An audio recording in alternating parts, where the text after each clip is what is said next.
नमस्कार दोस्तों, ये video editorial compilation for mains का पार्ट है। आप प्लेलिस्ट में जाके एडिटोरियल की वीडियोस पेपर वाइज और टॉपिक वाइज देख सकते हो। और अगर आप दिसंबर 2019 के बाद की वीडियोस को देखना चाहते हो तो वीडियो के नीचे मौजूद ज्वाइन बटन की सहायता से आप मेंबरशिप को ज्वाइन कर सकते हो। चलिए डिस्कशन स्टार्ट करते हैं। आप जीएस पेपर 1 के इस टॉपिक से आर्टिकल को रिलेट कर सकते हो। सबसे पहले देखो, मैं आपको डिफरेंस बता देता हूँ ट्रांसजेंडर्स के बीच और इंटरसेक्स के बीच। ट्रांसजेंडर्स देखो वो पर्सन्स होते हैं जिनका अभी जो जेंडर है वो अलग है उस जेंडर से जो उनको जन्म के बाद असाइन किया गया था। समझ गए? मतलब अभी कोई ऐसा पर्सन है जिसे लगता है कि वो फीमेल है, लेकिन जन्म के बाद उसे असाइन किया गया था मेल जेंडर। तो इस प्रकार के पर्सन्स को कहा जाता है ट्रांसजेंडर, जिनका अभी का जेंडर अलग है उस जेंडर से जो उनको जन्म के बाद असाइन किया गया था। लेकिन इंटरसेक्स वो पर्सन्स होते हैं जिनमें दोनों के करेक्टरिस्टिक्स होते हैं, मेल के भी और फीमेल के भी। और इंटरसेक्स में भी बहुत सारी वेरिएशंस होती हैं।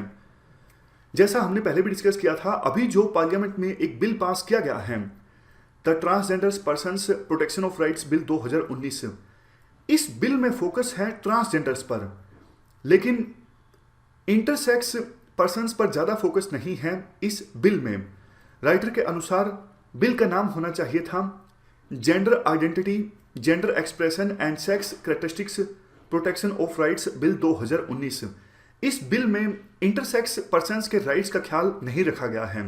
राइटर ये भी बोलते हैं, देखो जो इंटरसेक्स पर्सन्स होते हैं उनकी लीगल नीड्स अलग हैं, उनकी वेलफेयर नीड्स अलग हैं ट्रांसजेंडर पर्सन से। तो इंटरसेक्स पर्सन्स की वेलफेयर और लीगल नीड्स का ध्यान भी रखना चाहिए था बिल में।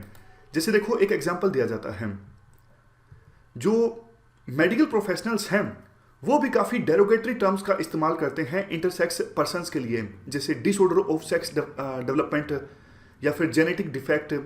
इस प्रकार की टर्म्स का नहीं इस्तेमाल करना चाहिए। जो टर्म का इस्तेमाल करना चाहिए वो है जेंडर डिस्फोरिया। समझ गए मतलब का कहने का क्या है? मतलब ये कहने का है कि ट्रांसजेंडर से अलग प्रकार का डिस्क्रिमिनेशन होता है और इंटरसेक्स पर्सन से अलग प्रकार का डिस्क्रिमिनेशन होता है। बिल जो पास हुआ है उसमें ट्रांसजेंडर पर्सन्स के लिए प्रोविजन किए गए हैं, लेकिन जो इंटरसेक्स पर्सन्स के ह्यूमन राइट्स हैं उनका ख्याल नहीं रखा गया है। अभी हाल ही में क्या हुआ, मद्रास हाईकोर्ट की मदुरई बेंच का एक वर्डिक्ट आया जिसमें यह कहा गया, देखो छोटे बच्चे जो इंटरसेक्स होते हैं, मतलब ऐसे छोटे बच्चे जिनमें मेल और फीमेल दोनों के कैरेक्टरिस्टिक्स होते हैं, काफ़ी बार पेरेंट्स उनकी सेक्स सर्जरी करवा देते हैं, सेक्स रीअसाइनमेंट सर्जरी उनकी करवा दी जाती है। और जबकि ये कोर्ट के वर्डिक्ट के अगेंस्ट है, ऐसा नहीं होना चाहिए। तो इस चीज़ के खिलाफ एक केस फाइल किया गया था मद्रास हाई कोर्ट की मदुरई बेंच में। केस में हेल्थ मिनिस्ट्री ने कहा ये देखो अलाउ इसलिए है क्योंकि इंटरसेक्स इन्फेंट्स, मतलब छोटे बच्चे जो इंटरसेक्स हैं, उनकी सेक्स रीअसाइनमेंट सर्जरी तभी होती है जब प्रॉपर उनका असेसमेंट हो, डायग्नोस्टिक टेस्ट हो और पेरेंट्स की कंसेंट हो। लेकिन अब जो वर्डिक्ट आया है अप्रैल 2019 में मद्रास हाईकोर्ट की मदुरई बेंच का, केस का नाम था Arun Kumar versus inspector general of registration. Case में कहा गया, वर्डिक्ट में कहा गया हाईकोर्ट के द्वारा, देखो पेरेंट्स की कंसेंट को आप इंटरसेक्स इन्फेंट्स की कंसेंट नहीं मान सकते। हो सकता है कि आगे जाके उनको ये लगता हो कि हमारी जो अभी की आइडेंटिटी है वही सही है, हमें सेक्स रीअसाइनमेंट सर्जरी नहीं करवानी है।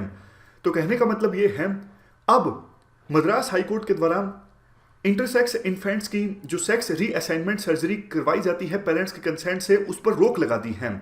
और लास्ट में आर्टिकल में कहा जाता है, देखो पिछले 10 सालों में पूरे वर्ल्ड में जेंडर के बारे में और सेक्सुअलिटी के बारे में जो डिस्कोर्स है काफ़ी ज़्यादा चेंज हुआ है। और अभी जो बिल पास हुआ है उसमें फाउंडेशनल अंडरस्टैंडिंग की झलक नहीं देखने को मिलती है। वर्ल्ड में जो डिस्कोर्स बन रहा है जेंडर को लेके, सेक्सुअलिटी को लेके, उसको ध्यान में रखते हुए बिल पास होना चाहिए था पार्लियामेंट में। ट्रांसजेंडर्स पर ज़्यादा फोकस है लेकिन दूसरे नॉन बाइनरीज पर ज़्यादा फोकस नहीं है।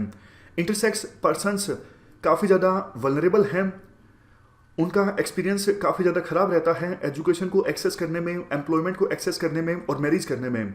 लेकिन बिल जो पास हुआ है पार्लियामेंट में, इन सब चैलेंजेस को एड्रेस नहीं किया गया है उस बिल में।